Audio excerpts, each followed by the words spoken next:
Hello friends, আমি এই চ্যানেলটি নতুন খুলেছি এবং বাচ্চাদের ড্রয়িং করানোর কিছু পদ্ধতি, কিছু ট্রিক্স, কিছু কালার ট্রিক্স এই সমস্ত বিষয়গুলো নিয়ে প্রত্যেক দিন নতুন নতুন ভিডিও নিয়ে আসি। এবং বেশিরভাগ ভিডিও প্রথম দিকে আমার ছোট 9 বছরের ছেলে করে থাকে এবং সে কালার করে, ড্রয়িং করে এবং প্রত্যেকটা ড্রয়িং এবং কালার কত সহজে করা যায় বাচ্চারা কিন্তু সেটা দেখতে পারে।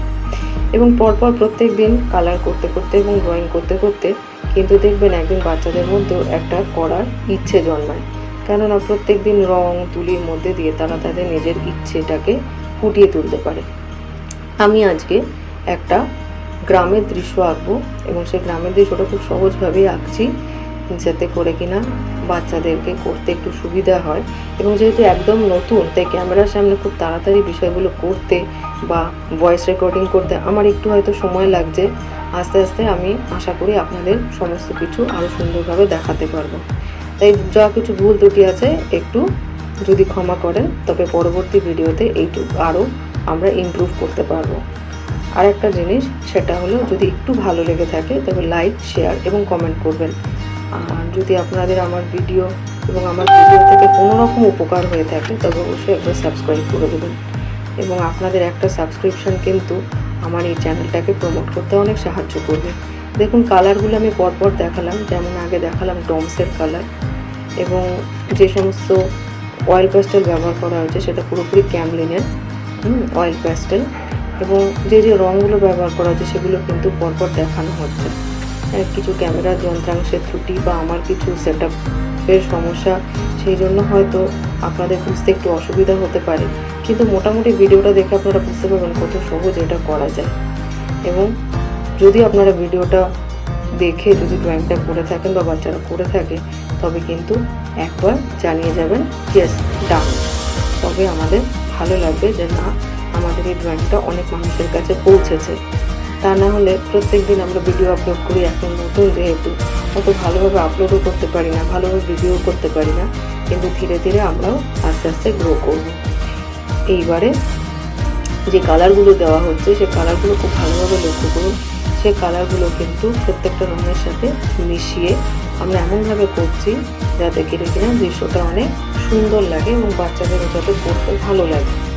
প্রত্যেকটা রং এবং বিভিন্ন রকম রং, যেমন ধরুন কিছু ডিপ কালার, কিছু লাইট কালার, সেগুলোর প্রতি বাচ্চাদেরও অনেক একটা টান থাকে।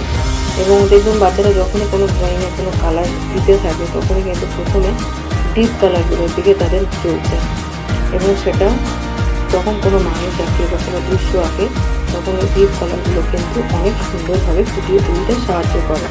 কালো রঙটা আমি বরাবরই বলি যে একদম শেষে ব্যবহার করলে খুব ভালো হয়, তা নাহলে জিনিসটা ঘেটে যায় এবং দেখতেও খুব একটা সুন্দর লাগে না। সেই জন্য যতটা সম্ভব কালো রঙটা, পেন্সিলের কালো রঙ হোক বা রং পেন্সিলের কালো রঙ হোক, যাই হোক, ওয়াটার কালার হোক, অয়েল প্যাস্টেল হোক, ব্ল্যাক কালারটাও সবার শেষে ধরলে বা লাইট কালারগুলো আগে করে ডিপ কালারটা পরে ধরলে বাচ্চাদের কিন্তু রং করতে অনেক সুবিধা হবে। তো এবারে প্রত্যেকটা বাচ্চা বন্ধুদের আমি বলছি যে তোমরা এটা রং করো এবং আঁকো, এঁকে আমাকে একবার জানাও যে তোমাদের কেমন লাগলো। তোমাদের ভালো লাগলেই কিন্তু আমার এই চ্যানেলটা সার্থক, কারণ এই বাচ্চাদের কথা মাথায় রেখেই এই ড্রয়িং চ্যানেলটা খোলা হয়েছে। এবং বেশিরভাগ ক্ষেত্রে কিন্তু আমার ছোট ছেলেই এগুলো ড্রয়িংগুলো করে। আজকে আমি একটা ড্রয়িং করে আপনাদের দেখালাম, যাতে করে কিনা বাচ্চারাও ইন্সপায়ার্ড হয় কীভাবে ড্রয়িং করলে তাদের মনটা ভালো থাকে। এবং বাচ্চারা যদি ইন্সপায়ার্ড প্রত্যেক দিন ড্রয়িং করে তাহলে তাদের মোটর স্কিল তো বাড়ে। এবং আজকাল স্কুলে, প্রজেক্টে, সব জায়গাতেই দেখবেন ড্রয়িংয়ের একটা বিশাল গুরুত্ব রয়েছে। যেসব বাচ্চারা খুব ভালো ড্রয়িং করতে পারে, সায়েন্সেরও বিভিন্ন রকম আঁকা থাকে, সেগুলো কিন্তু তারা খুব ভালোভাবে করতে পারে। আর একটা কথা হলো যে ক্লাসে বাচ্চাদের যে ড্রয়িং সায়েন্সের থাকে বা কম্পিউটারের থাকে, যদি বলেন একবার, যদি কমেন্টে জানান যে কী ধরনের ড্রয়িং করতে পারে বা চায় বা আপনাদের স্কুলে রিকোয়ারমেন্ট থাকে, তবে কিন্তু সেই সমস্ত ড্রয়িংগুলো আমরা করে দেখাতে পারি। এবং আমার ছেলেরও অনেক স্কুলে ড্রয়িং থাকে, যদি বলেন তাহলে একটা একটা করে সেই সমস্ত ড্রয়িংগুলো আপনারা ছেলেকে দিয়ে করিয়ে দেখাতে পারি যে বাচ্চারা কীভাবে সেগুলো করে, তাহলে আপনাদেরও একটা বুঝতে সুবিধা হবে। তো যেহেতু প্রথমবার আমি ভয়েস রেকর্ড করছি, হয়তো কিছু ভুল থাকবে, তো তার জন্য আপনারা আমাকে ক্ষমা করবেন।